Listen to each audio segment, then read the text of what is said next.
E aí, pessoal, estamos começando mais um Bloco Entrevista. Tô aqui com o Pedro. E eu tô aqui com o Lucas. E o Pedro tá aqui comigo. E a gente tem o grande Rafael Dourado. Dourado, não, Rafael Castro Dourado. Verdade, nome inteiro, nome Rafael inteiro. D. Castro Dourado. Rafael, que é músico, guitarrista, Isso, psicólogo, pai, poeta, escritor também, um monte de coisa. Isso, E eu ia falar um negócio. Diga. O filho do Rafael tem o nome mais legal da escola dele. Isso é verdade. Isso é verdade. Como que é? Ulisses. E Ulisses Moreno Dourado. O Ulisses. Ele é mítico e tropicano, né? Porra, que doideira. Super tropicano. E a ideia veio de você? Ulisses veio... Eu e a Carol, a gente pensou nesse nome, né? Foi engraçado, porque primeiro a gente tava numa viagem em Maragogi e a gente pegou aqueles pacotes que turista trouxa cai, né? Sim. A gente foi passeando umas praias, aí o motorista da van chamava Ulisses, né? A gente achou super legal esse nome, assim, né? Não que a gente não conhecesse, mas sabe quando você fala, nossa, você cria existe esse nome aí, né? Só que o cara era meio chatão, na verdade. Mas o nome ficou. A gente achou o nome legal e tal, e foi revisitar, né? É outro nome pro Odisseu, da Odisseia. A gente achou super bacana, né? Bonito, a gente gosta muito de literatura, de ler. E aí, na hora que a gente tava pensando em ter filho, ficou vários nomes. Esse era um deles e chegou o menino, eu falei, vai ser esse. E aí o sobrenome foi um acaso, um lindo acaso, né? Felicidade. Que a Carol muito massa, Moreno, eu sou Dourado. Muito massa. Da hora. E é tipo, Moreno e Dourado, não é Dourado. Ô, Rafa, a gente tá com um trabalho seu. Isso aqui é outra coisa, antes da gente começar. Antes da gente passar pra vamos lá, vamos lá. O Pedro fala demais. Eu preparei uma surpresa. Tanto pro Lucas quanto pro Rafael. Só que a gente tem uns convidados bem educados. Sim. Que ele estragou a surpresa. Porque ele trouxe 3 desse aqui, ó. É verdade. Olha só. Mostra aí, Lucas. Aqui, ó. Sua câmera. O Desenovelar. Isso. Que é um trabalho poético, né? Do Rafael. Isso. São os textos. Sim. E eu tinha separado um porque eu tenho esse aqui já há alguns anos. E aí o Rafael veio aqui no sábado passado e ele falou assim, eu trouxe um negócio aqui pra você. Eu falei, putz, o cara estragou a surpresa, né? Mas foi legal. Você ia tirar da manga, assim? Eu ia tirar, debaixo da mesa. Pô, pera lá. Surpresa. Rafa. Pera lá, eu acho que tem outra surpresa aqui que você tem na manga. Eu tenho outra aqui, não sei se ele viu ainda. Nossa, da Dresden. Porque eu sou, além de fã, eu sou tranqueireiro, né, cara? Você compra tudo, eu cara. Compro as coisas, eu guardo. Então, eu tenho o CD da Dresden. Nós vamos falar desses 2 trabalhos. E a outra surpresa também é que a gente vai dar o ano 1 aqui. Que é o primeiro ano da Módulo Lunar. Que o Rafael viu no sábado. Achei isso tão legal. A gente imprimiu um. E é isso aí. E deu pra ele. E galera, comprar essas paradas de banda, que tipo CD, camiseta, merch, é a forma mais direta de você ajudar a banda independente, a banda underground. Artista. Então, puta, se a galera tá num show legal, tá vendendo algum material ali na frente, geralmente monta uma mesinha e tal, bicho, compra pelo menos uma coisinha de 5 conto que vai ter. Pode crer que vai ter. Um bottom, às vezes um trabalho que você se identifica ali. A melhor maneira de você ajudar. Esse trabalho aqui específico eu não comprei. Eu fui num show da Dresden e o Rafael colocou uma pilha. Isso aqui como é que você chama, Rafa? É uma zine, é um livro, é um livreto? Cara, o formato? É um livro de poesia mesmo. É um livro de poesias. Que eu resolvi, até no começo eu ia vender, mas depois eu falei, não, eu vou distribuir esse livro, vai. Uhum. Vendi alguns, mas eu falei, minha ideia era circular o livro, né? E acho que esse dia do show eu tava fazendo isso, né? Foi o show do antro. Então, o show eu deixei lá e... Isso, você colocou no chão enquanto vocês tocavam. Você falou que podia pegar e tal. E eu fui um dos primeiros a ir lá e morder, porque eu gosto disso aqui. O Pedro tem uma coleção muito grande. Mas eu não conheço a história do Desenovelar, porque assim, é um trabalho que tem muita coisa. São quase 60 páginas aí, quase 70 páginas. E tem uma parceria com um rapaz chamado Felipe também. Sim, se você puder contar pra gente como é que é. Cara, o Felipe é um cara muito querido, assim, né? É engraçado que a gente se aproximou até depois. A gente se conheceu pelo Leandro, que é o baterista da Dresden, né? E na época, cara... Nossa, deixa eu tentar retomar o negócio. Até o Vinícius também teve a ver com isso, o poeta, né? O Vinícius Gomes. Vinícius Gomes teve a ver com isso, porque eu lembro quando eu tava querendo fazer um livro por conta, eu procurei ele e tal, e aí na época eu acho que ele tava... Nossa, eu não vou lembrar mesmo, minha memória é pra umas coisas horríveis. Mas ele tava num momento, assim, de algumas mudanças, aí não rolou dele me ajudar muito no livro, assim, no sentido de fazer o trabalho de edição, Aí mas ele me ajudou bastante no sentido de indicar onde eu poderia fazer impressão e tal, até que uma empresa que nem de Ribeirão. Enfim, cara, eu precisava de alguém para desenvolver, né, a arte para mim, aí eu fiquei sabendo que o Felipe trabalhava, né, como... Puta, cara, o Felipe vai me desculpar, acho que é designer, né? Tipógrafo. Ou ele é designer gráfico. Cara, eu acho que ele é designer, cara. Bom, Felipe, você me desculpa. Sou cabeção. Aqui tá como um projeto gráfico e de diagramação. Provavelmente o Felipe é designer. Eu editei o livro, né, as poesias, separei certinho, assim, que parte eu queria ficar assim, onde, aí ele fez esse trampo que ficou maravilhoso, né? Meio inspirado no Songs for the Deaf, né? Do Queens of Stone Age. Pô, pode crer. E, cara, ele fez esse trampo massa e eu lembro que eu paguei ele, eu dei um auá pra ele. Caraca, foi o produto. É o pagamento legal. Dei um auá e dei uns livros pra ele também e tal. Que louco. E ele é um cara muito gente boa e muito criativo, assim. Ele tinha uma banda chamava... Como é que é? Blue Sunset. É isso? Era. Ela infelizmente acabou, né? Muito legal. Era indie. Agora ele tá meio parado na música, né? Mas a gente ainda vai juntar, fazer um som. Pô, a aproximação com o Felipe foi pro projeto gráfico desse livro, trabalho específico. Mas eu conheci ele pelo Leandro. Porque ele é amigo do Leandro e tal, né? E aqui, uma coisa que a gente tava, né, conversando antes de você chegar, se essas poesias, esse trabalho aqui que está nesse livro, ele foi desenvolvido para o livro ou ele foi um apanhado de coisas que você já tinha ao longo do tempo, você foi juntando e fez Porque até um adendo antes de você responder, eu comecei a ler as poesias e eu consigo imaginar uma pessoa de uma idade que foi amadurecendo e foi chegando no ponto. Mas a gente não sabe. A gente não sabe, foi, mas pela poesia a gente consegue ver uma certa maturação, assim. Massa. Cara, o nome primeiro veio de um blog que eu resolvi fazer, assim, pra escrever as coisas que tinha na minha cabeça. Cara, esses poemas são poemas que eu selecionei de quando eu comecei a escrever até próximo da época de lançar, que foi 2015, eu acho que eu lancei, né? Que eu publiquei. Então, foi coisas assim de quando eu tinha, cara, 12, 13 anos. Não entraram dessa época, né? Mas eu comecei a ver desde essa época até... Começou ali, né? E aí eu fui peneirando, né, cara? Lapidando os que eu achava que era melhor para fazer esse livro. Né? Mas foi muito doido, porque eu comecei a escrever porque eu lembro que eu tive um sonho, né? Tive um sonho muito doido, assim, e eu fiquei meio angustiado com aquele sonho, né, tal. E eu também, adolescência, né, tava tendo uns problemas na escola, tal, não sei o quê. E eu comentei com o Pedro, eu vejo muita adolescência, tem muita coisa de adolescência aí, sim. Eu achei, assim, muito legal, de pelo menos alguns... Tem uns lances que você faz umas analogias com cigarro, com bebida, com essa confusão. Eu vi, muita adolescente essa parte ali. Mas cara, depois ele começa a puxar, não sei se foi a intenção ou se tem alguma coisa de data, mas pro final ele começa a puxar para uma coisa mais séria, onde você faz algumas comparações com, por exemplo, o ar, o espaço, estar aqui, essa coisa de ser, né? Mais existencial, assim, né? Questões existencialistas e tal. Sim. Cara, não foi intencional, não. Acho que é legal vocês terem... foi totalmente minha impressão. Minha leitura, né, Lucas? Assim, não foi intencional, mas...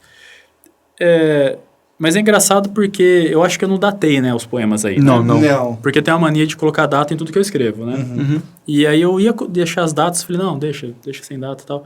Mas acabou que vai seguindo, de fato, assim, uma ordem mais ou menos cronológica eu acho que aí você sentiu essa coisa mais maduro, maduro, porque acho que vai rolando, né? Mesmo, tem algum sentido, então, tem algum sentido, a interpretação.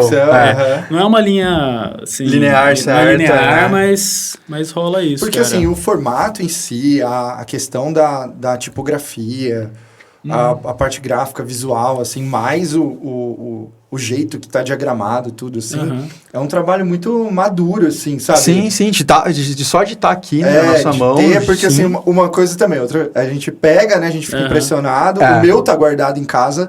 Você falou que lançou em 2015. Eu acho que eu peguei o meu em 2018. Ah, sim. E aonde as pessoas conseguem esse trabalho hoje? Se Ou conseguem. Eles não conseguem mais, sabe? Se conseguem. Precisa falar comigo. Tá. Precisa falar comigo. Eu até tenho, cara, lá no Facebook, uma página do Desenovelar. Se você procurar lá, tá lá. Se quiser falar comigo, pode ser por lá. Ou no meu Facebook pessoal, tal. Legal, Instagram. então você tem um canal do Desenovelar, né? Tenho. Aí se vocês quiserem, depois eu posso passar. Se vocês colocam depois. Link na descrição. Isso.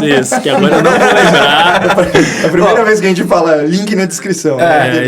Deixa o joinha. E deixa eu falar uma coisa. É muito difícil da gente falar dos trabalhos do Rafa. Sabe por quê? Ele tem muito trabalho.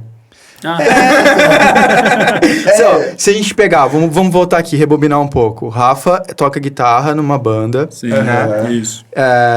Nessa banda, vocês fizeram quantos já EP e álbum no total? Com a Dresden, a gente tem esse disco aí que o Pedro tá na mão e lançou o Azul em 2018. São quantos anos de Dresden? Cara, começou em 2013. Olha, são quase 10 anos. São quase 10 anos de banda. É muito trabalho, né, meu? Putz, antes da pandemia, eu acho que em 2018, a gente teve a felicidade de ver um show muito legal com uma performance no teatro aqui, no Teatro Municipal de Ribeirão. Aquilo foi muito legal. Cara, que foi um show muito massa, assim. Teve um lance de dança no começo, a gente chegou bem cedo. Foi eu e o Pedro, né? Eu e o Rafa, um outro amigo nosso, foi junto. No saguão, né? No saguão, começou no saguão do teatro. Eles foram puxando. Cara, eu arrepio, porque, foi lindo aquilo, cara. dava pra ouvir um som vindo dentro do palco, por fora. Mas então, eu começou, e puta, aquele trabalho foi sensacional. Eu quero jogar o Lucas na roda. Manda. Tipo assim, eu já fui acho que em mais de 10 shows da Dresden. O Lucas foi em eu show fui da em Dresden. Eu fui esse show, tá ligado? Eu fui nesse show. Legal que você foi nesse, né? E foi, tipo, muito show. louco. Eu saí de lá, tipo, puta, que experiência legal. Porque eu vi outro show com esse teor performático deles, que foi um na UGT, que tava cada um num canto, vocês tinham umas pinturas no rosto, azul. A gente já tava começando com a estética do azul, pensando nele, assim. Né? Isso eu também tava. Então eles têm uma coisa performática e que, assim, aquele show chamou a atenção porque a gente também tem uma banda de som de rock instrumental e tal, então a gente começa a beber na fonte. É legal porque, assim, naquela época a gente conhecia Dresden, mas a gente não tinha uma aproximação pessoal de vocês. E agora a gente tem que dar abertura pra gente perguntar, né? Isso é muito legal. A gente não quer focar na Dresden, né? Mas mais na sua participação, assim. Claro. Como é que foi o desenvolvimento desse show no teatro, cara? Esse último aí, 2018, né? Porque a gente teve um outro em 2016, né? Que também foi nesse mesmo esquema de artes integradas, né? Cara, primeiro que a gente sempre pensou assim, né? A Dresden como as músicas sendo trilha sonora. Então a gente sempre compunha assim, acho que talvez pensando muito em imagens, cenas, até textos, né? Apesar de é uma banda instrumental, mas a gente pensava nisso, né? Vocês devem te cortar. A gente na Módula, a gente não, mais o Gil. Dentro de uma música, o Gil costuma criar uma narrativa. Sim, tipo então, isso. Às vezes ele conta uma música, a gente tem uma música, ele conta uma história dessa música, que aconteceu aquilo e tal. Sim. É muito legal mas isso. Tipo porque isso mesmo. Que provoca, né? Tipo, como você não tem uma voz dando uma direção, você deixa aberto a interpretação, o que o som, o timbre e o momento quer dizer, né? Sim. É porque eu acho, cara, que assim, vou falar de opinião mesmo, né? Que eu acho que, assim, na nossa cultura, por muito tempo, ficou muito... acho que ainda hoje, né? A canção é mais popular, né? Essa coisa da voz, né? Até a voz mais na frente e tal. Sim. Tem mudado com o tempo, acho que o meio alternativo, né? Independente está crescendo muito, com muita qualidade, então o pessoal começou também lançar outras estéticas por aí, né? Então você pode pegar até o rock, antes era voz mais na frente, assim, ainda tem essa e tinha aquela fita de mix pra rádio. Tinha essas coisas. A mix pra rádio. Tinha o corte pra rádio também, que você tirava o solo de guitarra. Essas coisas tudo, que no final dos contos que eu quero dizer assim, focava menos no instrumental mesmo, né? Essa coisa o vocalista, né? Era o frontman. Frontman, essa coisa, né? Tudo que acho meio cafona até eu assim. Também acho muito cafona. Mas, cara, a gente pensou assim, é possível contar também alguma coisa com instrumental, né, cara? Claro. Assim, você pega, eu não entendo nada de música clássica, assim, mas um pouco que eu já ouvi falar, né? Tem uma narrativa ali também, né? Sim. E a gente pensava nisso, uma narrativa, uma trilha sonora, então, acho que muito inspirado pelo cinema também, né? Uma inspiração pelo cinema, pela literatura. E aí, partiu disso, tanto para fazer o primeiro espetáculo, como esse de 2018, né? O Marquinhos veio com essa ideia de 2018, e aí eu falei, puta, cara, eu já tava pensando numa coisa assim, né? E o Marquinhos conhece muita gente, ele, né, trampa com muita gente e tal, e ele foi fundamental nisso, em tantas outras coisas pra banda, né, juntar as peças, juntar a galera, sabe? E aí tinha o pessoal da dança, da projeção, e a gente sempre tentou trabalhar com projeção, né? Muitos shows que a gente faz, mesmo que não tem outros artistas fazendo performance, tem um outro artista fazendo projeção, pelo menos, né? Que a gente acha isso legal. Cara, partiu disso, assim, de pensar assim que a Dresden seria mais interessante uma banda integrando com outras artes, sabe? Pra galera ter uma experiência, assim, artística mesmo, né, cara? Poder se entregar ali aquele momento da imagem, do som, né? Do momento, às vezes, de não ter o som. Eu lembro que teve essa coisa de chamar o público, né? Pra dentro, a gente tava no lobby ali. Sim. E aí a gente entrou e durante o show também teve uma intervenção deles na plateia. Passou um tecido também. Tecido vermelho, se não me engano. Passou um tecido. E assim, a formação de vocês também não foi tradicional de palco, assim. Vocês ficaram alinhados no fundo. Sim. Não tinha... Os amplificadores estavam escondidos. Sim. Foi bonito, cara. Foi bonito demais, assim. Porque a ideia não era a gente ser, assim... a peça principal, né? Os caras que estão na frente. A gente era pra ser só mais um elemento entre os outros. Sim. Então, nada tipo assim, o show da banda com os caras, com o pessoal ali dançando. Não, era pra ser um espetáculo mesmo. Sim. E teve direção, né? Foi com um projeto de lei? Cara, Nossa, cara, não foi. Não foi. Eu tô com essa dúvida porque já rolou, mas esse aí foi o último disco que a gente tá para lançar ainda, né, tal. Porque foi uma união tão forte assim de multidisciplinar ali. Sim. Teve tanto a estrutura, né, Sim. O pessoal da dança, a projeção, gente, quem não foi no show, o negócio foi grande. Assim, mas é legal que vocês falaram isso.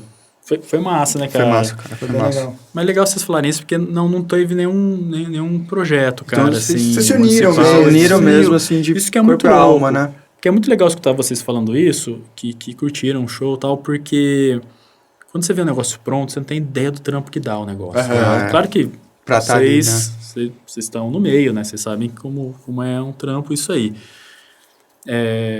Porque reúne um monte de gente, agenda, né? Lugar para ensaiar, porque o teatro não libera para você ensaiar lá. Tá ligado? Então a gente teve que ensaiar lá no quintal da Thaís Foresto e do Aloander, né? Sei. E, tipo, a gente contou com tudo quanto é tipo de ajuda, cara, para fazer o negócio acontecer, né? Então é isso, tipo, trabalhar de dia e de noite lá com equipamento montar lá, ensaiar até tarde. O vizinho reclamando que a gente tava fazendo barulho e tal. E aí, no dia do espetáculo, monta tudo, reza pra dar certo, reza pra soar bem. Foi lindo, cara. Foi lindo, de começo ao fim. E é isso, cara. E esse lance, cara, que não dá pra ensaiar muito no lugar que você vai fazer mesmo. Né? Você passa o som, né? Porque é bacana, o ideal seria a gente poder ensaiar lá no teatro mesmo. Sim. Mas é interessante, porque é isso, que é na raça, né? A gente juntou um pessoal... E aí toda a bilheteria que a gente levantou foi pra pagar a galera também, sabe? Que da hora. A gente acabou ficando zerado, mas a gente pagou os artistas, fazer né? O corre, né? Porque a gente que tava olhando, assim, que de certa forma a gente tá inserido ali no mesmo ecossistema e tal, a gente tenta viabilizar várias coisas, a gente fica imaginando, né? Tipo, como que faz isso, como que faz aquilo, a gente fica tentando conectar as coisas, mas sem conhecer a galera que tá envolvida, a gente fica muito chutando, mas né? Você tá falando da gente, eu não pensei em nada disso, na hora eu fiquei realmente de cara, assim. Eu comecei a prestar atenção no operacional, porque eu fiquei muito impressionado. Porque era muita coisa envolvida, e até, por exemplo, eu lembro que tinha uma luzinha azul no instrumento de vocês, eu sei lá. Tinha um lance mesmo, mano. Eu falei, será que os caras estão tocando sem fio? Não, tinha fio. Era um cabo gigante. Não era dessa luzinha. Cara, não tinha luzinha no instrumento, não, cara. Acho que a gente viu uma luzinha azul, cara. A gente tava, acho que, com reflexo e tal. Reflexo muito doido. E, vamos pegar essa vibe que a gente tá, que eu queria emendar uma outra pergunta pra você, cara. E que é... Como funciona o seu processo criativo dentro da The Dresden, de compor a música? Pode ser até... Obrigado. Pode ser até muito genérica essa pergunta que... muito abrangente, mas sendo mais específico na composição e também no timbre, que pelo que eu vejo, e talvez o Pedro também concorde com isso, você tem uma preocupação muito grande com o timbre, como soa sua composição e na própria composição, né? Sim. Abre aspas. Manda. Dourado Rafael. Um dia ele falou que é rock intuitivo. Rock intuitivo. Sim, essa frase é dele, tá ligado? Eu não inventei. Ele falou outro dia, ele falou, puta, a gente toca rock intuitivo.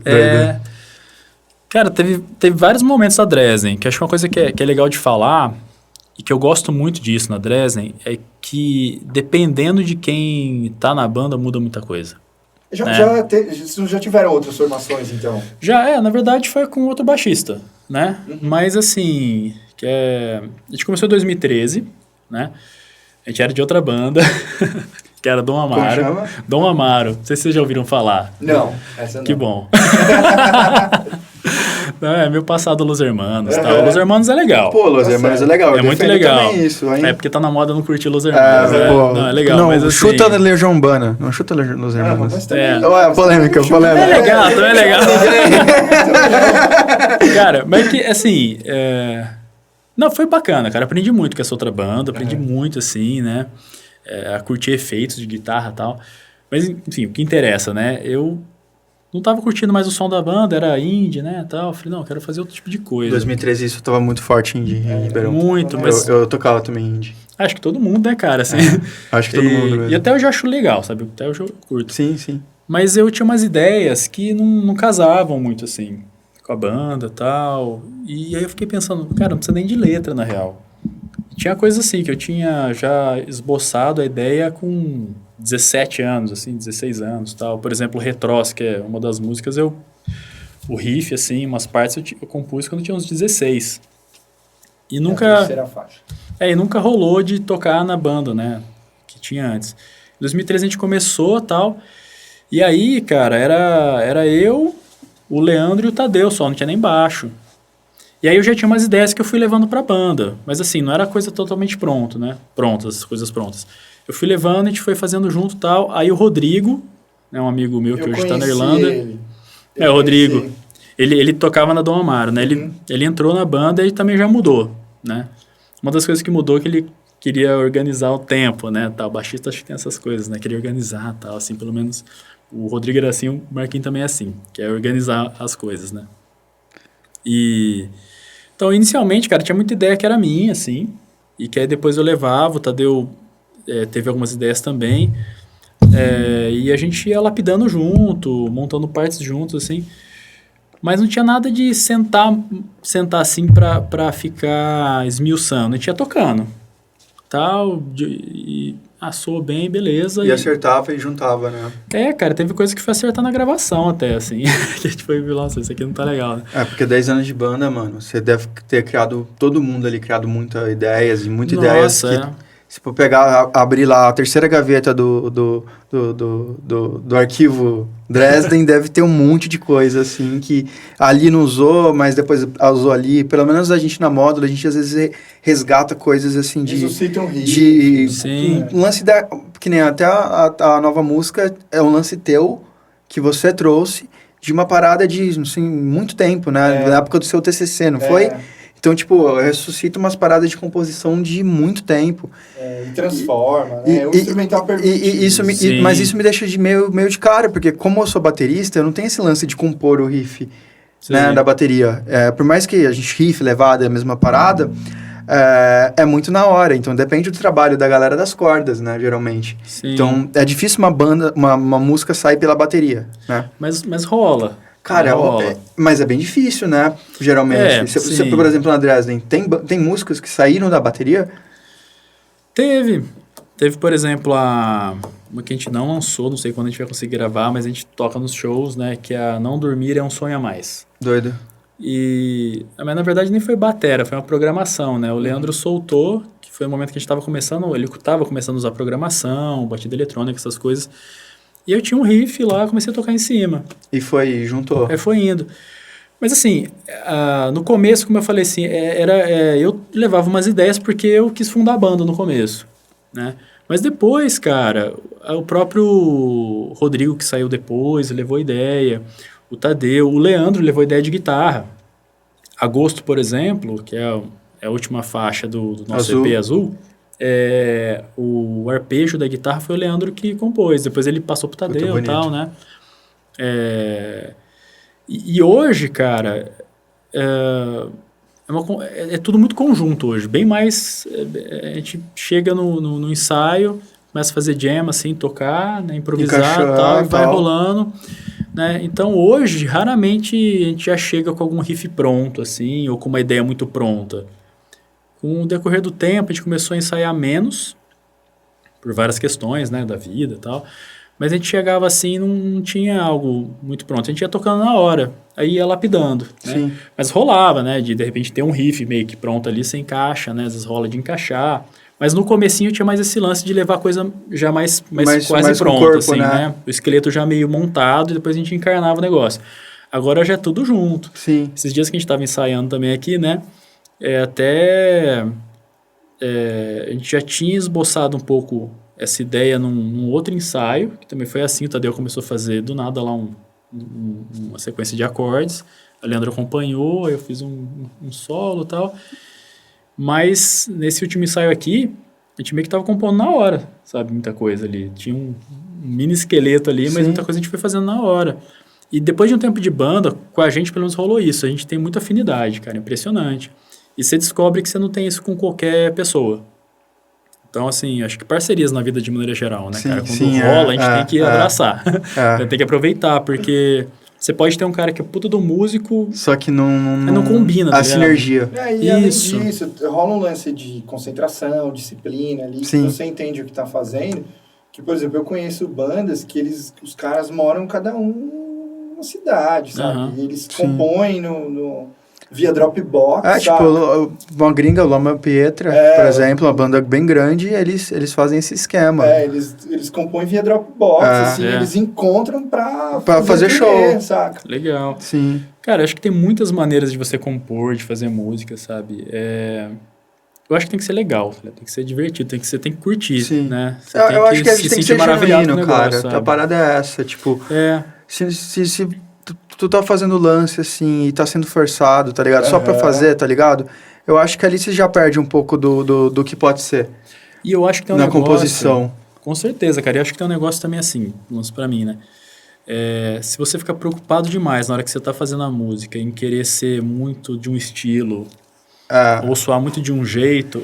Pra mim, isso mata. Sim, o lance de pôr em caixa, né? Tipo assim, tem que ser, isso aqui é stoner, isso aqui tem que ser mais... Você pode até fazer isso depois, tá ligado? Sim. Mas na hora que você tá... Eu não sei, porque eu acostumei, pelo menos na Dresden, ser assim. A gente vai fazendo jam, né? Vai fazendo improviso lá, vai sentindo, curtindo.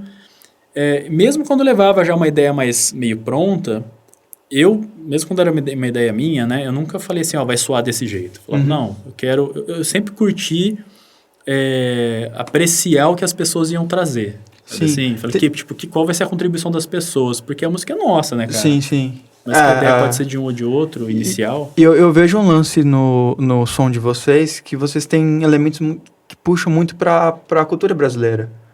Sim. Então, por exemplo, no último ensaio que a gente foi aqui no estúdio da Bloco, Teve uma música que você tocou que tu um faz berimbau, né? E isso, claro, uma referência bem literal, creio que tenha referências que não seja tão literal quanto essa, mas eu acho muito massa isso. Eu até tava falando com os meninos, falei assim, puta, meu, a gente faz um som que a gente se espelha muito naquela parte Midwest emo, nessa parte instrumental mais... É uma cultura americanizada, né? A gente é permeado por isso. Até nosso som, tipo, a gente pegar as bandas de mais pesadas, assim, francesas e italianas, a gente tá ali soando também. Mas até as bandas brasileiras que soam como algo parecido que a gente faz, também tem uma influência muito grande de fora. Eu vi o Leandro tocando também umas levadas, tipo, classicamente brasileiras, tá ligado? E isso é muito legal. Isso é uma coisa conversada, uma coisa que acontece. Cara, como funciona isso? Cara, acontece. Eu acho que é legal contar a história um pouco de cada um, né? Não de cada um, né? Mas... o Leandro, o vô dele tocava bateria. E o vô dele curtia samba, né? Da hora. Aliás, o Lê é um cara muito legal pra trocar ideia também.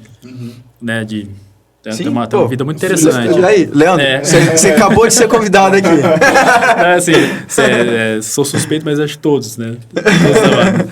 Mas o Leandro, ele é um cara que ele curte muita coisa. Eu acho isso muito legal, cara. Porque aquela coisa, na minha opinião, né? Aquele cara, o baterista de rock tradicional, assim... Como a gente estava falando um pouco antes, né? Todo som muito puro eu não curto, né?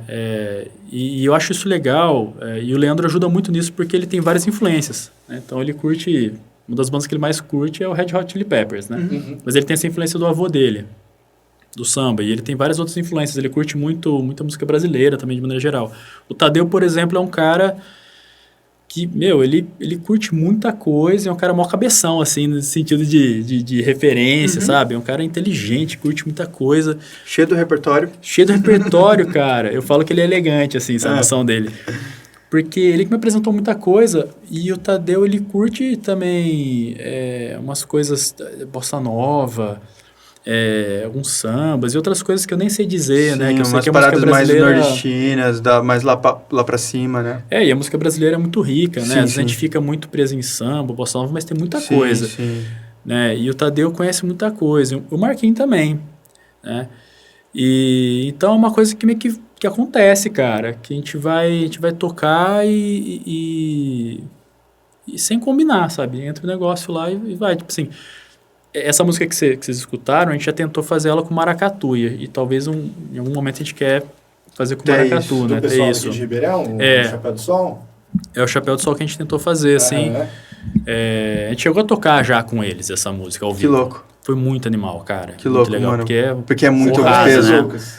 Eu não conheço, mas eu conheço lindo, o estilo, tá ligado? É que o grupo, ele se apresentava, né? Agora a gente tá mais contido, mas assim, com certa frequência, assim. Não era difícil de ver uma apresentação deles. E é lindo demais, cara. O negócio é...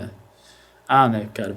Cara... Instrumento percussivo. Sim, é pesado. Preenche muito.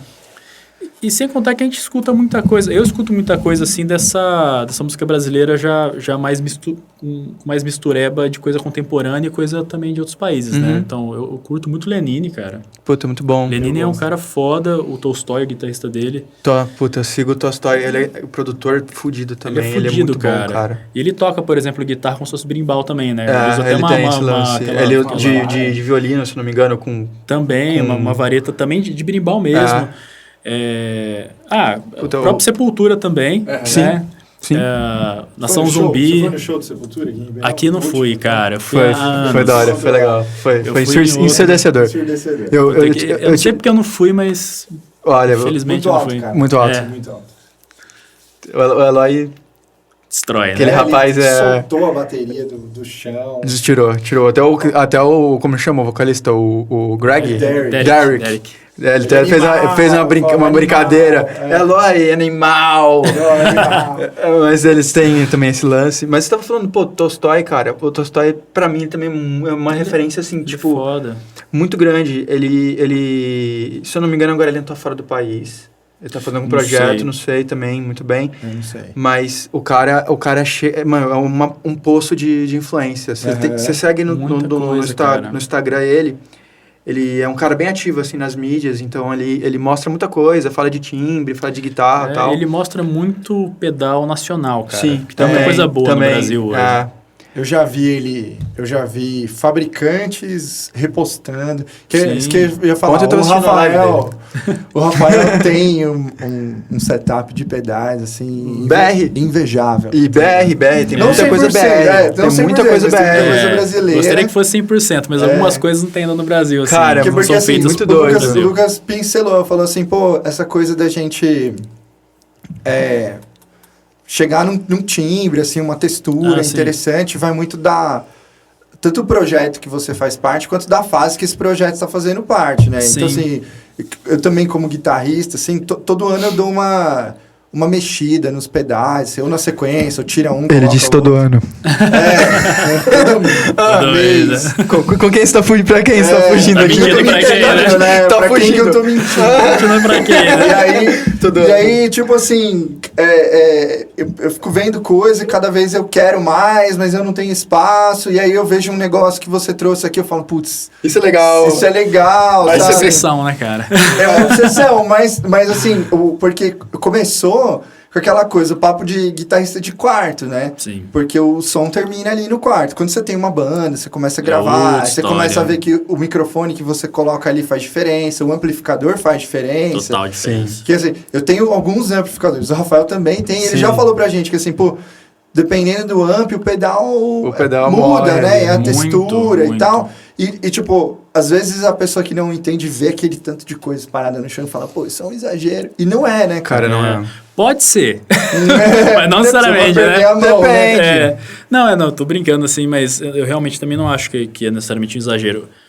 Cara, eu acho que a gente tá vivendo uma época muito legal nessa parte de equipamento, né? Muita coisa tornando acessível, cara. Isso que eu acho muito legal. Sim. Ainda mais pelo momento que a gente vive. Pô, tu vê hoje, assim, fabricantes nacionais de pedais que às vezes você, gostava muito do Ibanez, do Tube Screamer. Tem várias versões. Tem um mano ali que vende por R$100 tipo um clone e tal. Pedal legal, e você consegue ter no teu board, ter aquele som. Então... Isso há 5, 6 anos atrás era mais complicado, mesmo né? nacional, a gente tem as opções do baratinho, médio, tem o cara que faz um produto mais high-end, né? Você tem algumas coisas que, putz, eu fiquei de cara, assim, porque... E também não é só ter, é você saber usar e chegar num som legal, assim. E é um negócio que, assim, não tem fim, né? Não tem, né, cara? Mas eu queria falar assim, tudo isso aí que o Lucas falou, que vocês falaram, né? Da questão de ser acessível e pela variedade que a gente tem hoje e de que acho que foi superado um preconceito sobre o produto nacional, né? Porque muito tempo, coisa nacional não prestava. Todos os meus amps são nacionais, por exemplo, acho eles muito bons. Cara, isso é muito legal. É muito legal. Agora, eu me perdi que você... Pensei em outra coisa. A gente pode... não, tá. A gente pode mudar o assunto, não sei. Tá. Eu ia dizer o seguinte. Já teve um preconceito também de que quem usa muito efeito é porque não sabe tocar. Tá. Já teve isso também, acho que isso foi superado, porque hoje em dia você tem uma galera que toca pra caramba e tem um pedalboard gigante e tal. Até dentro do camper, do pedaleira também, cheio de efeito. Cara, na verdade, uma parte dos efeitos talvez não seja fundamental para você fazer a música, sabe? Se você usar ele toda a música, fica um negócio meio caricato, assim, muito marcado. Sim, mas tem um lance que é de você colocar uns elementos, sei lá, cara, por gosto mesmo, sabe? Você curtir, suar daquele jeito e tal, né? Gente, só deixa eu dar um adendo. Pra quem não sabe, mais ou menos, não entende o que a gente tá falando... Um pedal é como se fosse você ter... Sabe aquele jogo da Faber-Castell de vários lápis de cor? É tipo isso. Você faz um desenho, mas você pode pegar outra cor que é vermelho. Só que é um vermelho um tom abaixo, tá ligado? Então, é mais ou menos esse lance. É uma analogia boa. É igual tipo o guitarrista do Rival Sons. Vocês estão ligados? Não tô.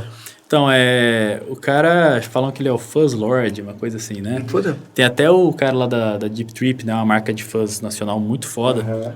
O cara usa pedal dessa marca, né?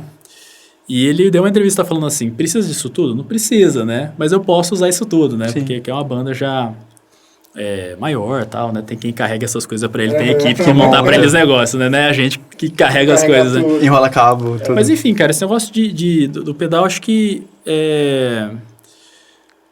o que eu acho interessante é porque abre para várias possibilidades e universos novos, assim, no som, sabe? Eu acho que você, para fazer música, não precisa disso, mas eu acho que pode ficar interessante, porque tem música que às vezes surge a partir, de fato, de um efeito de guitarra. Sim.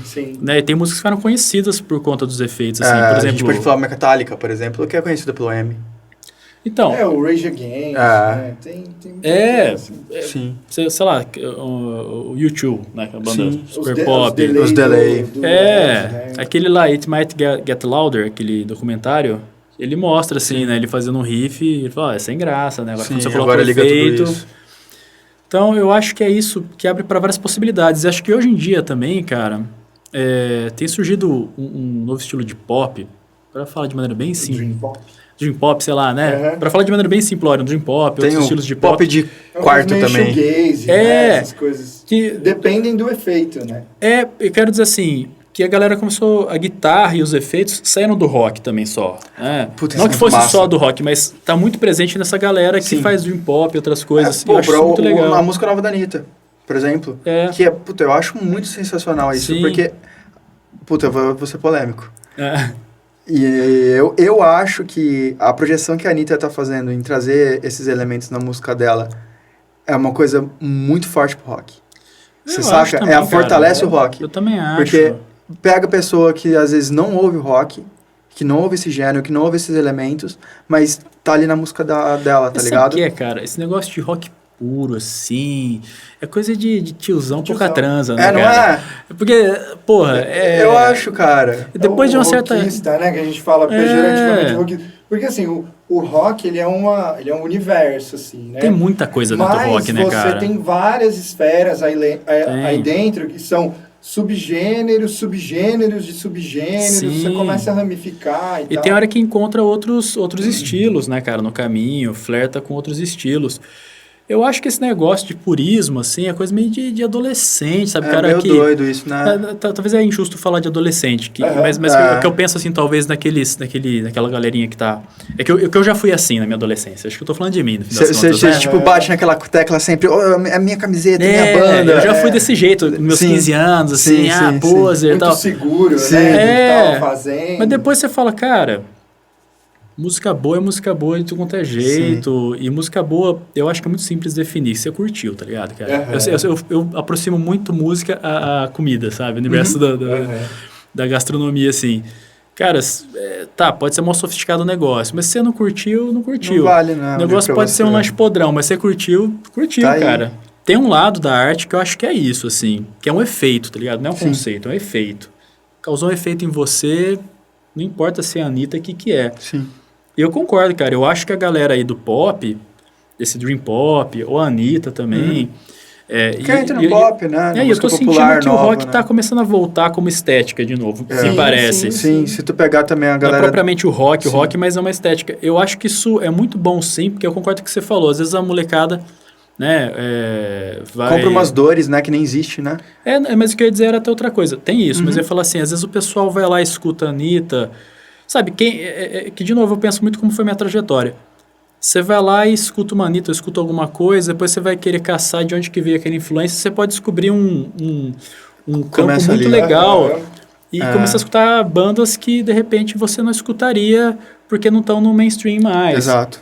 Então acho que é legal, cara. E você vai ver essas os bons artistas pop, as boas artistas pop, ou de qualquer estilo, escutam muita coisa também. Assim como a galera do rock, cara. Você pega, tipo... Então uns metaleiros aí escutam um monte de coisa. É que a galera esquece, assim, que a Anitta, vou dar o caso dela, assim, que ela não resume a Anitta. Tem uma banda por trás, tem uma galera toda, assim, tem uma banda que vai fazer turnê junto com ela e tal. E é muito massa. E tem até uma mina, ela chama Juliana alguma coisa, você flagra, uma guitarrista. Conheço, ela toca na banda Nova do Falcão. Do Falcão, ela é super legal, cara. Só que ela tá em vários projetos. Ela é guitarrista da Marília Mendonça. Pode crer. E ela manda muito bem, cara. E falando em pedal, ela usa muito bem os pedais, cara. Sim. Puta, que legal que você puxou essa, meu. Essa mina, ela faz um som muito legal. Ela flerta com pop, mas ela flerta com rock. Isso. Ela também é influencer e tal. Olha a nossa projeção. Dessa pausa. Eu queria fazer umas perguntas sobre este trabalho aqui, especificamente. Cara, qual que é o grande barato, assim, da mídia física, né? Por que ela é importante, assim, por que eu guardo? Porque ela une vários elementos, né? Não só o conteúdo principal, assim, vamos dizer. Tem vários detalhes, né? Então, aqui teve a tipografia. Sim. Além das suas poesias essa capa é muito louca. E um disco, né? Você tem a tipografia, o encarte, a capa, é um trabalho fotográfico. Além da música, a arte no próprio disco, ou no miolo do LP, né?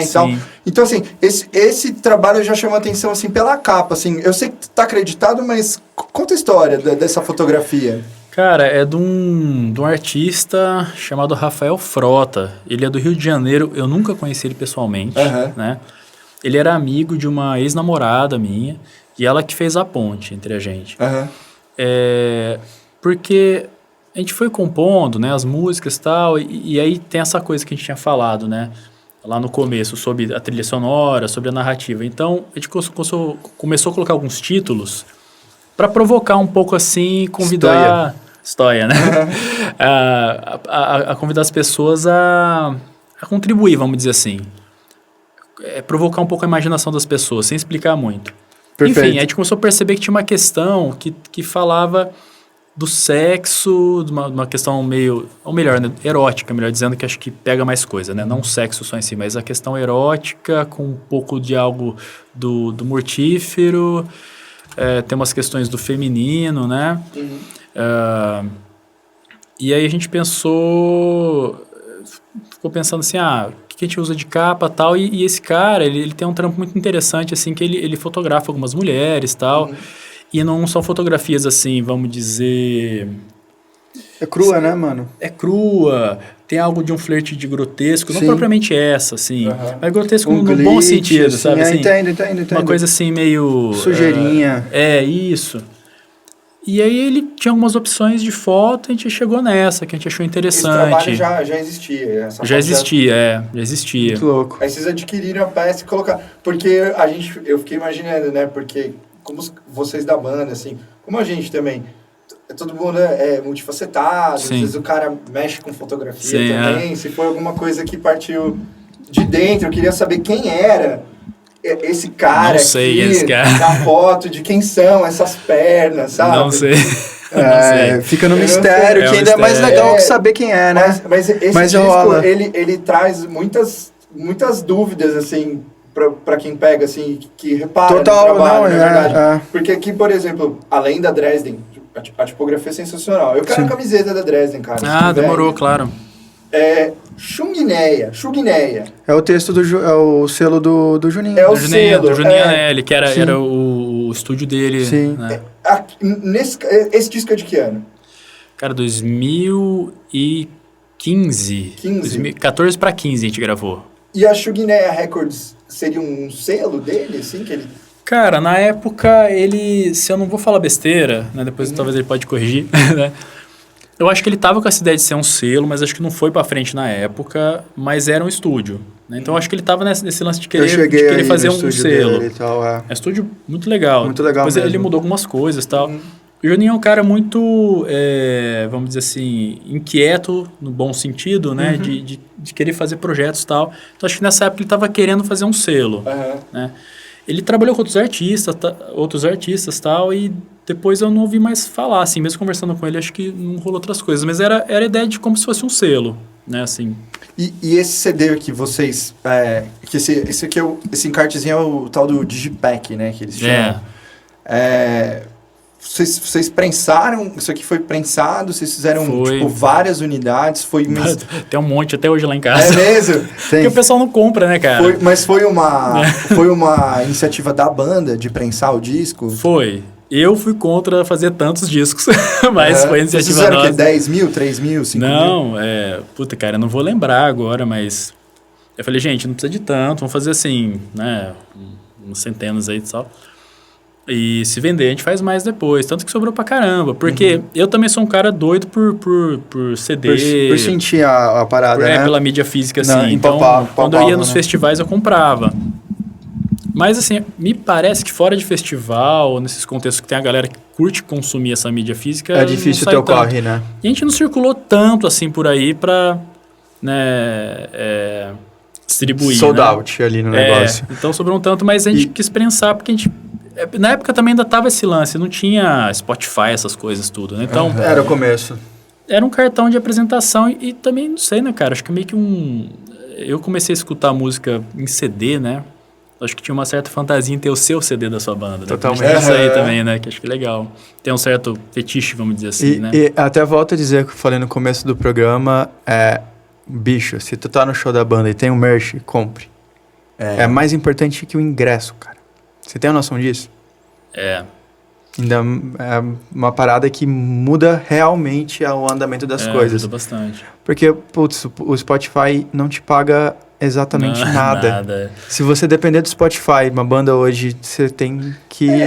Ele ajuda na projeção, cara, né? Talvez, artista ganha dinheiro hoje, pelo que eu ouvi falar, assim, dos grandes, vamos dizer assim, é com show, né, com cara? show, cara. É com show, É show e o merch. O Spotify é um mal necessário hoje pra gente conseguir... chegar nas pessoas, mas peraí, escutarem. Pedro. Eu acho que não é o momento do segundo episódio a gente bater no Spotify. Não, eu não vou bater nele, né? Então eu não vou falar nada, então. Eu não vou bater, não. Então eu não vou dizer nada. Assim, apesar de eu não gostar, porque assim, das plataformas digitais, eu banda, artista, assim, eu sou totalmente a favor do Bandcamp e só. Só que eu sei que, por exemplo, a minha mãe, minha namorada, elas vai escutar no Spotify. Vão acessar essas ferramentas, entendeu? Então, assim, pessoas normais que não são do universo da música, assim, que... Sim, né, ou às vezes não tem esse hobby de ter a parada física. Elas não vão no Bandcamp, que lá a receita é 100% pro artista, né? Muitas vezes, né? O site morde um pouquinho, mas... Que até teve uma puta ação legal do Bandcamp durante a quarentena, onde eles dedicaram toda a receita do Bandcamp para o artista. Eles fazem isso de tempos em tempos. É muito legal isso. Porque... Só que o Spotify não tá sozinho nisso, né? Tem o Tidal, tem o Deezer... e tem a galera toda, né? Cara, e aí hoje no Instagram a pessoa vai fazer um story, coloca sua música, ela precisa estar nessas plataformas pra estar nisso. Então, assim, eu acho importante por uma questão de divulgação. Só que nem o cara que se debruça nessa ferramenta, que tem um telefone lá com 200 GB de memória, e fala, eu tenho aqui as minhas músicas baixadas no Spotify. Porque até a mídia digital, ela... Para quem gosta de música, assim, você tem que ter um cuidado. Porque existem, não sei se vocês sabiam disso. Vamos lá, momento de curiosidade do Pedro agora. Downloads raros. Pô, também. Sério? Que eles vêm com um pacote dentro que não é só a música. Vem um encarte, um lance PDF, vem um material extra junto, assim. Então, existem downloads raros. Então, o cara que não trata nem a mídia digital com carinho, assim, porque que nem... Que controle que você tem da sua coleção de música no Spotify? A hora que você chega lá, você abre, o artista resolveu tirar, sacou? O selo, tirou. Treta, então, tipo, você não vai escutar nunca mais, sabe? Então, o cuidado é importante, assim. E escutem Dresden, cara. Dresden. O CD, o Rafael tem mais desse CD na Tem mais, quem quiser. Se quiserem, peçam pra ele, sacou? Pra não ver a herança do meu filho isso aí, né? A gente gosta de terminar o programa sempre com algumas indicações. Pode ser de livro, de música, de banda, algo que você esteja curtindo, assistindo. A gente tá chegando no final. Tá. Nossa, cara. Assim de cabeça é difícil, né? Sem preparar, né? Sem preparar, não. Pegamos... Não, mas rola, quer ver? Eu vim pra cá escutando, por exemplo, o Em Trânsito, do Lenine. Legal, muito legal esse ao vivo, assim, né? É mais... umas versões com mais ganho, né? Umas guitarras bem legais, assim. Cara, de livro... eu já li... Torto Arado... Não livro, mas, tipo... Não, geral. Não. Outro, mas se quiser... Não, mas eu curto livro, que é legal, a gente tem que divulgar os livros legais. Cara, tem Torto Arado, que acho que tá famoso, né? Livro bacana. Eu li um outro chamado A Vegetariana, que eu recomendo. É um livro coreano, cara. Primeira vez que li uma coisa coreana. Caraca. Cara, agora de outra coisa que eu esteja escutando, vamos ver. Eu tenho escutado muita coisa, cara, variada, assim, porque eu tô escutando mais podcast, na real, sabe? Não tô escutando muita música ultimamente. Que podcast você gosta, meu? Cara... O seu diário, que você sempre assim, ó, eu então, espero por esse. Exatamente, porque na hora de lavar a louça eu tô mais escutando um podcast, ou na hora de trabalho podcast, porque é música, assim, né? Música, como eu falei, eu recomendo do Lenine, né? O trabalho dele ao vivo, o último. O disco de vocês, o EP de vocês, que é muito legal, né? Valeu. Muito massa, massa mesmo, cara. Não tô querendo ser simpático, não, bem massa. Pô, valeu demais. Depois eu queria saber o porquê dos nomes das músicas, né? Fiquei curioso. Tá. Podcast. Cara, tem um que chama Medo e Delírio em Brasília. Puta, é o meu. Quem que falou desse? A Tice, né? Foi o dia que a Tice veio perguntei aqui. Pra ela. Eu acho muito bom. É você rir do fim do mundo, né? Não é? Cara, agora, República das Milícias é interessante. Eu li esse livro, mas o podcast é legal. A gente vê do jeito que... Como é que rola algumas coisas no Brasil, assim, né, cara? O que é corrupção, assim, para além do senso comum, né? Daquela ideia do cara que desvia dinheiro. Não, o negócio é mais complicado. Agora tem um que é... Como é que fala? Tem Ciência Suja, que eu gosto. E tem outro que é de filosofia, cara, que eu tava escutando. Eu até quero ver agora, se vocês me permitem, então, porque é muito bacana. Acho que a gente... Que é a Marina Pontin, que é uma amiga artista plástica, assim, uma pessoa fantástica. Ela me indicou... E, inclusive esse episódio que eu estava escutando, vamos ver aqui, Imposturas Filosóficas, né? E aí o último que eu escutei aqui é Desejo, Pensamento e Ação, episódio 81, com uma psicanalista muito interessante chamada Sueli Rounik. Cara, é muito legal pra gente pensar na época que a gente está vivendo, assim, sabe? Desse caos todo do Brasil. E para quem resolveu ir atrás de saber as coisas, sabe que o Brasil não ficou... Piorou agora, mas sempre teve muita coisa... Sempre teve muita coisa ruim, bem muita coisa aberta, podre, né, cara? Muita coisa escrota, assim. Acho que esse governo só fez acentuar as coisas e se serviu para alguma coisa foi fazer algumas pessoas irem atrás de saber do próprio país. Eu mesmo fui atrás de saber do Brasil. De como é que era a nossa história, essas coisas todas. Enfim, Sim. É legal esse podcast. Massa, antes da gente encerrar, o Rafael falou...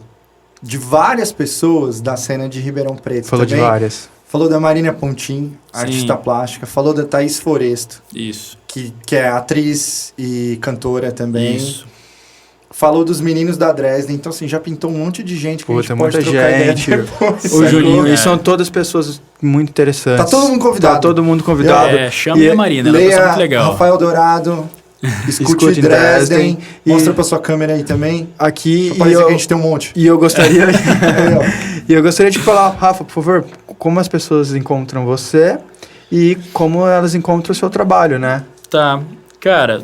O seu trabalho artístico, né? Porque o Rafa também é psicólogo. Sim. Cara, a Dresden, vocês procurem...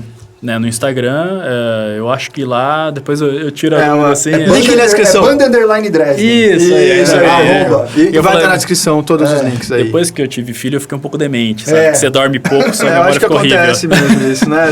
Tem estudos. Não tô inventando. Então, no Instagram acho que é um bom lugar para procurar a gente. No Facebook também tá Banda Dresden. Agora, do meu livro, essa parte... de poesia, cara, procura Desenovelar no Facebook. Eu acho que só tem eu lá. Eu não tô no Instagram, ainda queria fazer uma conta ainda. E também tem um blog que tá desativado há um tempo, assim. Mas se quiser me procurar no Facebook, né? Tá lá, Desenovelar. Vamos dar um salve pra Degustadora de Histórias. Sim, pra Oasis Tabacaria. Oasis Tabacaria. E o Vinícius da Roda Moinho Poesias. Sim. E BGT Speakers, o Carlão. Sim, se fortalecendo sempre com os falantes mais da hora do Brasil. Isso aí. Beleza, gente? Valeu, obrigado. Muito obrigado. Valeu, Rafael. Eu que agradeço. Até a próxima semana. Até a próxima semana. Isso aí. Valeu.